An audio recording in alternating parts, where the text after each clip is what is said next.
Canon EOS for Randall M Rueff. Here it is. You waited for it. My 10-year review of the Canon EOS Digital XT. That's right, baby. I've had this camera for 10 years. 10 years. Still have the lens cap. That's impressive. Got my 580EX flash here. Had it for almost that long. But Digital Rebel XT, battery grip, 2300mm lens. I've had it for a long time, 10 years. Do I wish I could replace it? Yeah, absolutely. Do I wish I could afford the Canon 2300? Yes. Do I wish I could afford the 1DX Mark II? Yes. Having said that, I want to talk about the good sides of this. One, I know this camera very well. I've had it for a long time. We've been through a lot of things together. This is the only camera I have. The only DSLR camera I have. Obviously, I've got a camera on the computer that's recording this video. But as far as DSLR cameras, this is the only one I've got. I've got a video camera, the XL1S, packed away that I never used because, one, it's big and bulky, and two, it only does standard definition.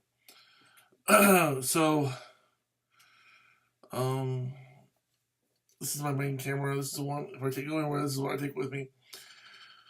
It only does 8 megapixels, which at the time I bought it was pretty good. Nowadays, it's nothing.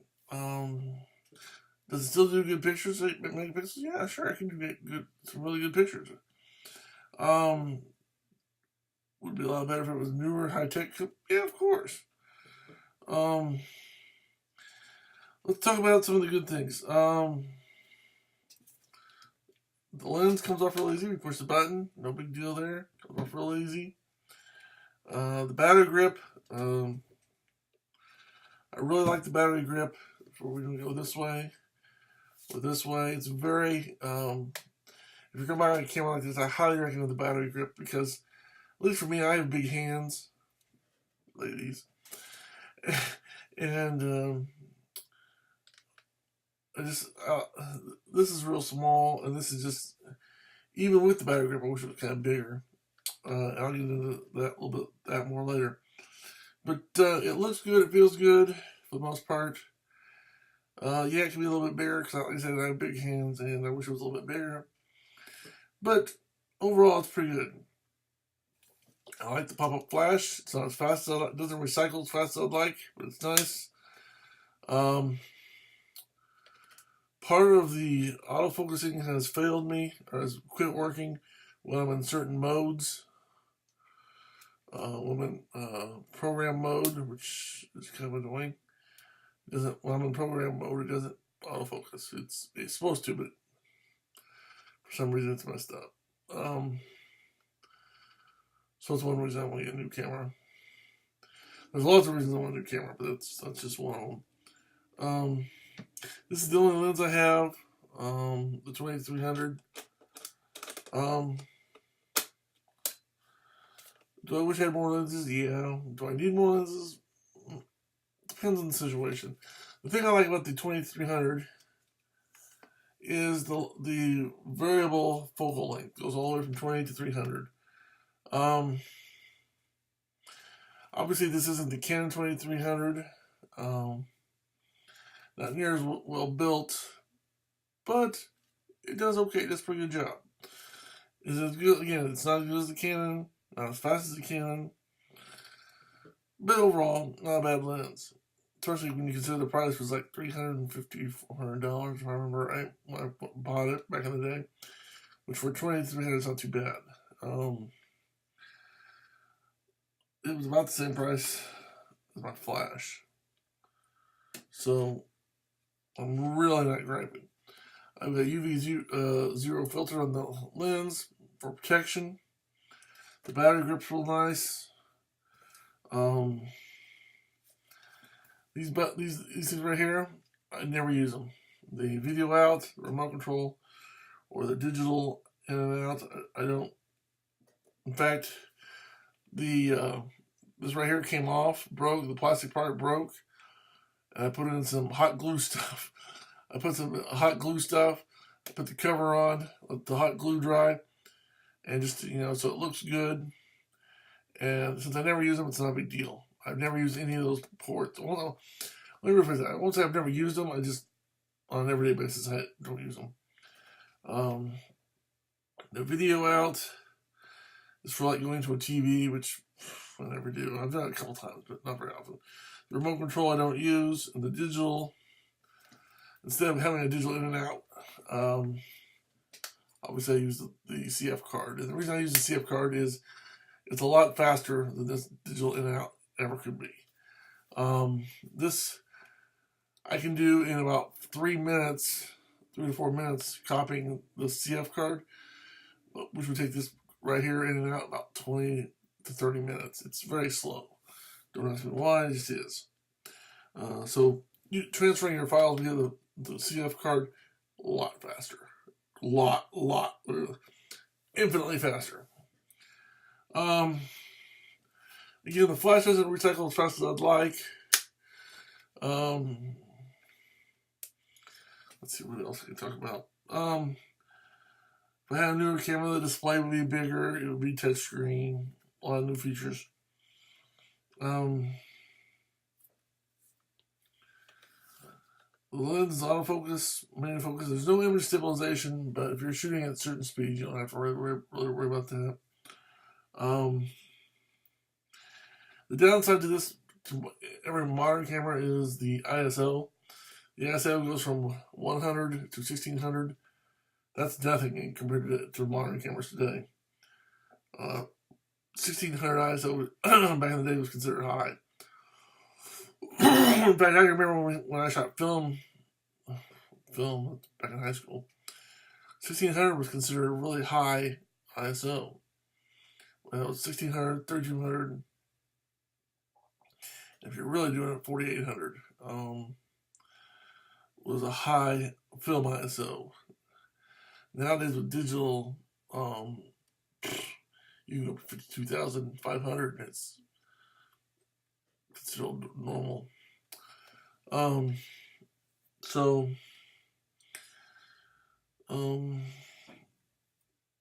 This camera has served me very well. I mean, I can't gripe about its service. Every once in a while, if I'm outside for a long time or a while, and in warm weather, it'll start to get warm, and then it'll say like error, and it'll basically just stop. So what you gotta do is flip it off, wait for about 3 seconds, flip it back on, and then it'll restart with that message gone, and you can go back up to shooting again. So that's the main thing. The CF card, I've had several CF cards, but once I got this CF card, I never bought anything else.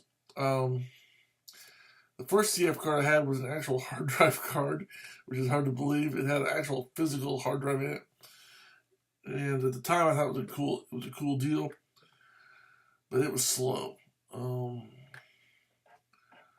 Once I got this 103 times 8 gigabyte, all the speed problems are related to the camera, not the card. This card's at 133 times, which by today's standards is nothing. I mean, you can get cards now that are 1,000 times, or 1,200 times, or even up to 4,800 times.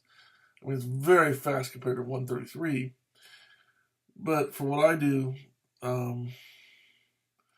this is plenty, because this is a lot faster than the camera. The camera will never catch up to this card because the card's very fast. And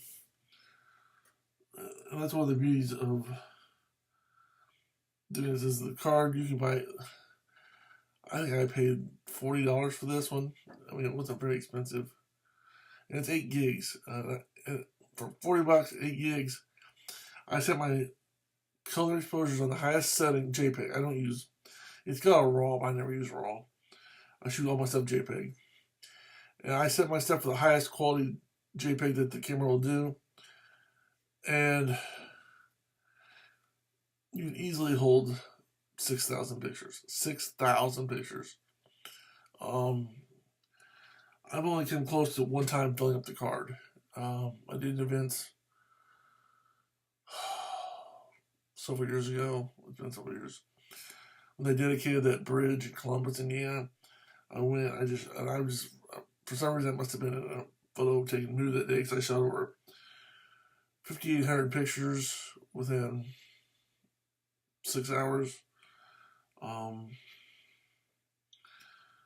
I mean, there was a lot of neat stuff going on, and it was just like, I still had plenty of room in the cart.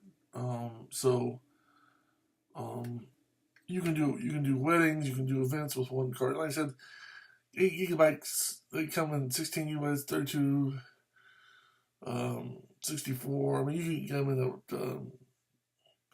a lot larger today. My point is, 8 gigabytes holds a lot and 8 megapixels holds a lot of pictures. So I've never been to an event and run out of card space, which is really cool. Let's see what else. Got a lot of cool different modes with it. The manual, the AV, the TV. The program mode, again, for some reason, is broken, and I can't autofocus. The camera won't autofocus anymore with it, which is kind of weird. Portrait mode's nice. Landscape. Macro, sports action. I use that a lot more now. Even though I can only shoot 3.5 frames per second, the sports mode and the mode with no flash is really good too. I've been using that more and more. Of course, you got night photography. But the modes I use the most now are the auto mode, the sports action, and the no flash. Because there are sometimes you don't want the flash to go off.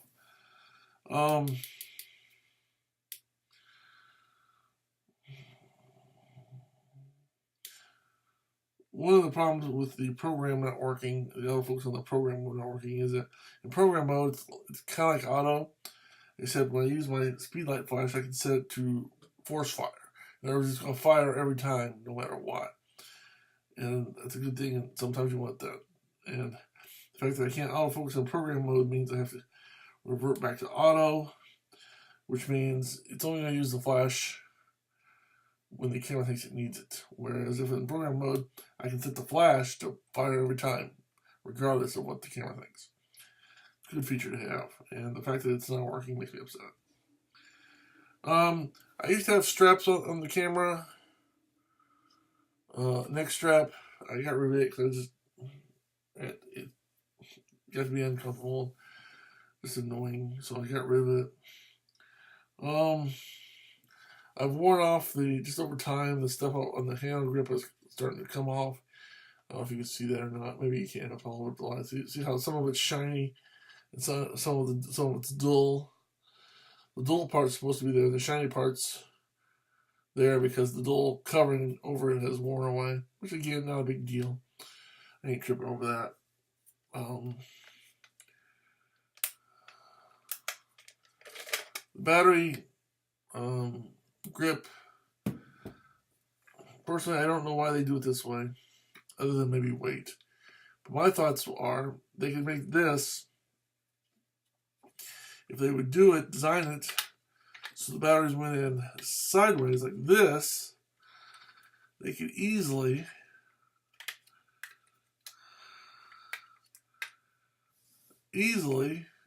do 4 batteries. Oops. So they put the contacts on the batteries down here. They could, I don't know, it's just me. I mean, you could easily do 4 batteries, maybe 5, and if you're real creative, 6.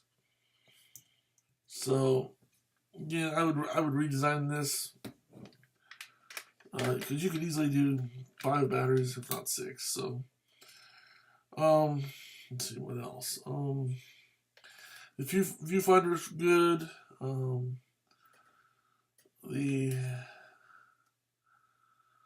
All the menus here are easy to navigate and push button. I mean, it's real simple. Everything's, for the most part, is pretty. There's a few things you have to read up on to figure out, hey, this is what this does. But for the most part, the majority of it, 90% of it's common sense. And for the stuff that's not common sense, you can look in the book. There are some things you do have to look in the book if you don't, you know what I'm saying? There are several menus. It'll say, for example, that's not one of them, but let's go back. Like, let's see. Parameter sets, that's one you have to look at the book. I had to look into the book to find out about. Formatting, file numbering, there's I mean, it kind of makes sense, but I had to look at the book to be sure. The custom function buttons, I had to look up what all that is. So there's a few things on here that I had to look at the book to understand what was going on. But the rest of it is pretty simple and straightforward. The ones I did have to look up, you really wouldn't have to look up, you just not know. I don't recommend that, but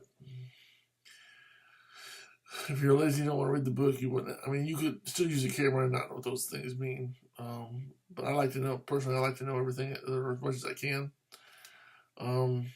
It feels good in the hand. I mean, I don't. The menu buttons are well placed. I mean, everything about this is really good. It just, newer cameras are faster, higher resolution, better in low light, have better ISOs, faster autofocus, more autofocus points. I will say the autofocus points, I got 9 autofocus points on this.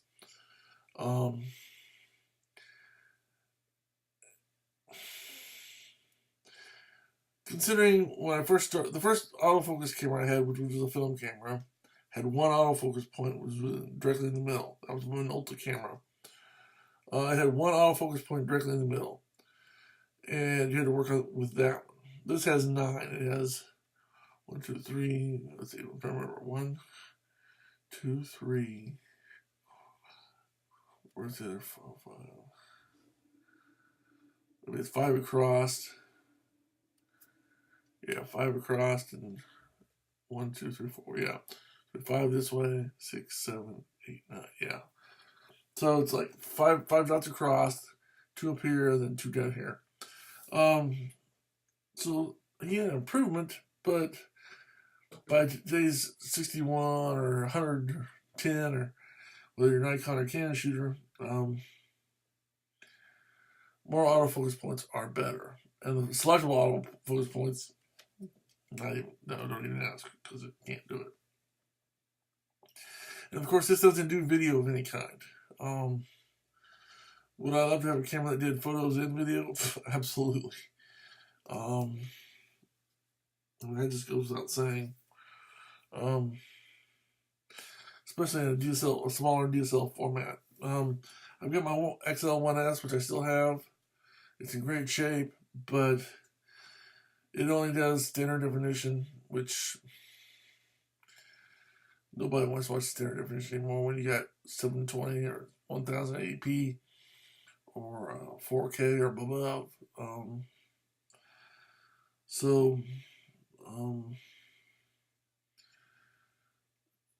I like shooting the higher quality myself, just because I like seeing, I like seeing what I record in the highest quality.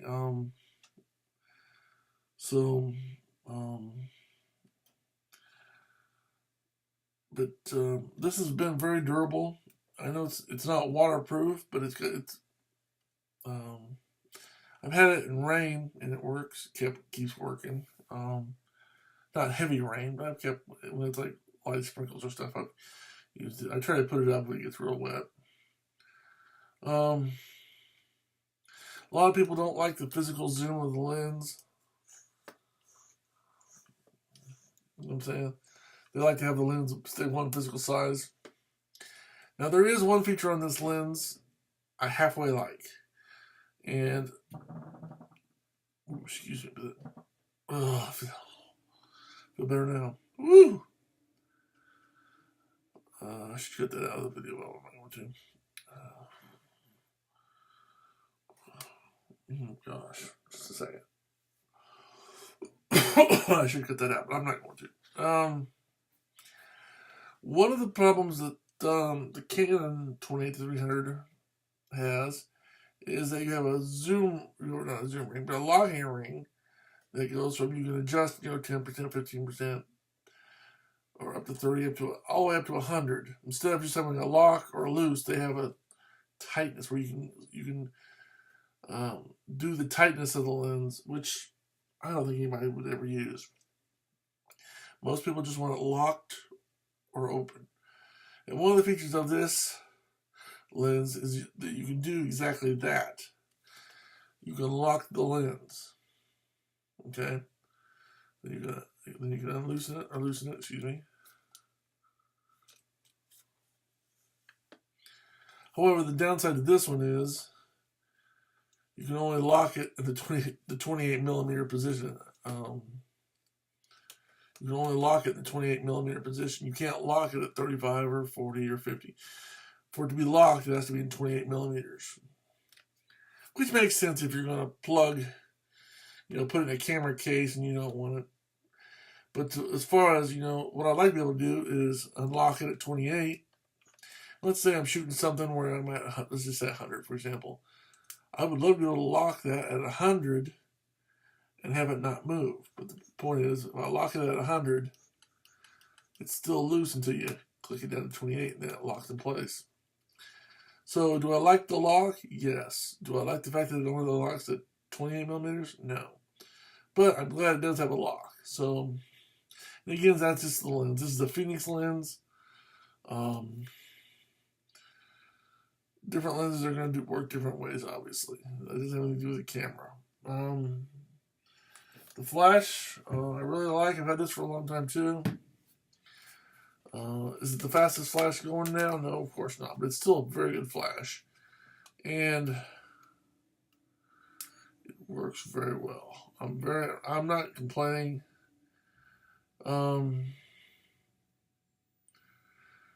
There's a lot of complex things on here that I've never used, which is fine. If you don't need it, it's there. But if you do want to use it, it is there. You can use it. I used to mess with the multi-burst, and I don't use that anymore. A lot. If you want to get multi-burst photos nowadays, it's easier to just take a succession of them and then edit it in Photoshop to get a really cool picture. Doing it in camera takes a lot more work. You can still do it, but it's more work. It's just easier to take several images and crop them together in Photoshop, or edit them together in Photoshop. But it is doable.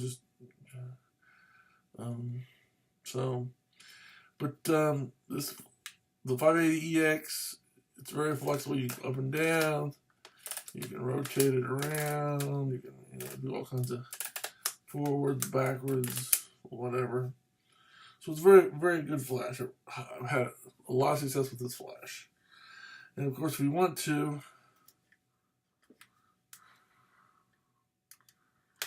maybe. I never take this off. And you can even power it from an external power source, which would make it work a lot better. So that's my general review of the Canon EOS Digital XT and my 580EX flash after 10 years I've had this camera. 10 years. Over 10 years. So, it's still going. So until next time, I'm Canon EOS for Randall M. Saying thanks for watching. Have a good day. May God bless you. And always, keep taking those pictures. Because the best camera you have is the best camera you have with you.